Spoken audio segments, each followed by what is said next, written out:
دايما بيجيلي سؤال عن مرطب للبشرة يكون مناسب لكل أنواع البشرة، ويكون سعره كويس وكمان مناسب للبشرة الحساسة، يعزز إنتاج الكولاجين في البشرة. عايزين من المرطب ده كل حاجة نقدر نستفيد منها، مش بس تبقى كترطيب فقط. النهارده هكلمكم عن مرطب أنا بستخدمه وبجربه بقالي دلوقتي حوالي شهرين بالظبط.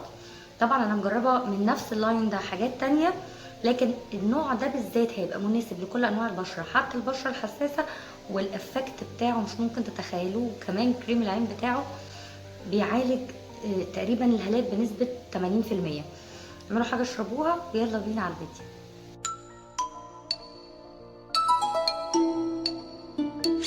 هكلمكم النهارده عن مرطب خالي من الكحول، خالي من المواد والزيوت العطريه، ما فيهوش بارابين، ما فيهوش سيليكون، وكمان مناسب جدا للبشره الحساسه. ده شكل الباكج بتاعته. ده من اللاين بتاع انيو، اسمه انيو سنسيتيف ديوال كولاجين كريم. اللاين ده بيتميز بوجود مادة البروتينول، والمادة دي مش موجودة غير في ايفون بس. المادة دي بتدعم انتاج الكولاجين في البشرة، مش بالكولاجين، عشان طبعا احنا شرحنا ان الكولاجين ده من المواد او جزيئاتها كبيرة، فما ينفعش نحطه دايركت على البشرة. بنحتاج ان هو يكون في حاجة بتعزز انتاج الكولاجين، بتحفز البشرة انها تنتج الكولاجين. وكمان الهيالورونيك اسيد. ده شكل العلبة من جوه، صراحة شكل الباكج تحفة. بصوا انا بستخدمه بقالي حبة حلوين. طبعا هي نقطة واحدة بتكفي البشرة كلها، فهو معايا بقاله شوية وهيقعد شوية كمان. وانا بقول كده عشان ليا هدف قدام شوية اقول لكم عليه. الكريم ده بيتكون من ايه بقى؟ اولا هو فيه نياسيناميد، ودي حلوة جدا عشان تفتح البشرة واثار الحبوب، ومضاد للاكسدة لان فيه دقيق الشوفان، ومهدئ كمان للبشرة علشان خاطر وجود الشوفان فيه. وداخل فيه اكوا، والاكوا دي ماشيه في مراحل تنقيه معينه علشان خاطر تبقى خاليه تماما من الاملاح المعدنيه، لان الميه طبعا احنا عارفين ان بيبقى فيها نسبه املاح معدنيه كبيره، فهو ماشي في بروسيس معينه كده. الميه اللي بيستخدموها في منتجات السكين كير بتاعتهم تبقى منقاه بطريقه معينه انها بتبقى خاليه تماما من الاملاح المعدنيه. وفي كمان ماده اسمها الفيتول، ودي منشطه لخلايا البشره ومحفزه لانتاج الكولاجين والهيالورونيك اسيد. وده اللي بكلمكم فيه، ان في حاجه بتنشط انتاج الكولاجين مش بالكولاجين، وده مهم جدا جدا جدا يا جماعه. الكريم ده بقى تجربتي انا الشخصيه معاه. اولا انا بشره دهنيه زي فامتصاصه على البشره، البشره بتمتصه ومفيش اي ملمس استيكي، مش ملزق خالص.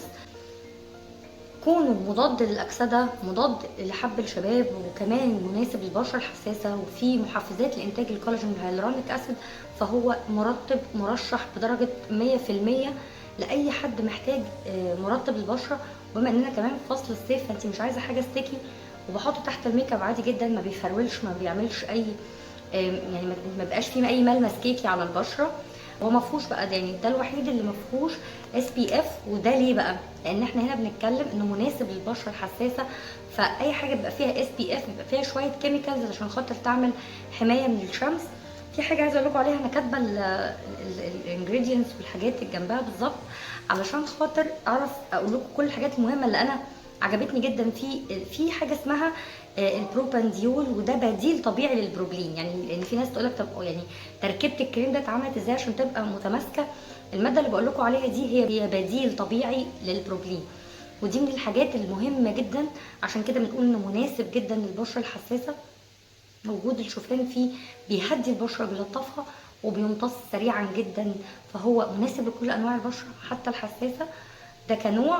وكمان للبشره الجافه والعاديه والدهنيه المعرضه للحبوب هيبقى افكتيف جدا معاها. رغيت فيه حبه حلوين علشان خاطر بس اشرح لكم قد ايه هو فعلا من الاختراعات اللي تنفع لكل الناس، ما بيعملش اي تحسس للبشره اطلاقا. خليني اكلمكم بقى عن كريم العين. ده شكل العلبه بتاعته برضو من انيو. بصوا انا مستخدمه منه قد ايه عشان اطلع اكلمكم عنه واقول اهم حاجه فرقت معايا بالنسبه لكريمات العين. انا اصلا كده كده بستخدم برضو كريم تاني كنت عامله لكم عنه ريل، لكن ده بقى بما انه من نفس اللاين بتاع الديوال كولاجين سنسيتيف ده.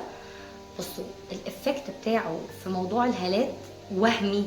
انا مش متخيله يعني ايه يضيع الهالات بالصوره دي. يعني انا بستخدمه من اول رمضان او من قبليه برضو. مع قله شرب الميه والاجهاد والارهاق وقله النوم، انا طبعا كنت بطلع من رمضان منظر الهالات كان بيبقى سيء بالنسبه لي، انا ما بحبش الشكل ده واكيد محدش بيحبه يعني. فكان بالنسبه لي حاجه غريبه جدا انه ازاي بيأثر مع الهالات كده. وبعد ما شفت بقى الانجريدينتس، خليني اقول لكم على الانجريدينتس بتاعته.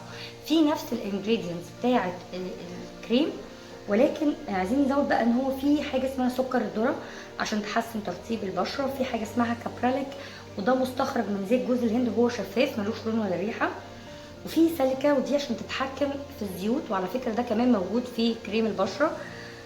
دي عشان تتحكم في الزيوت وفي الدهون، وفي كمان شيا ودي عشان خاطر الترطيب، وفي نايسيناميد.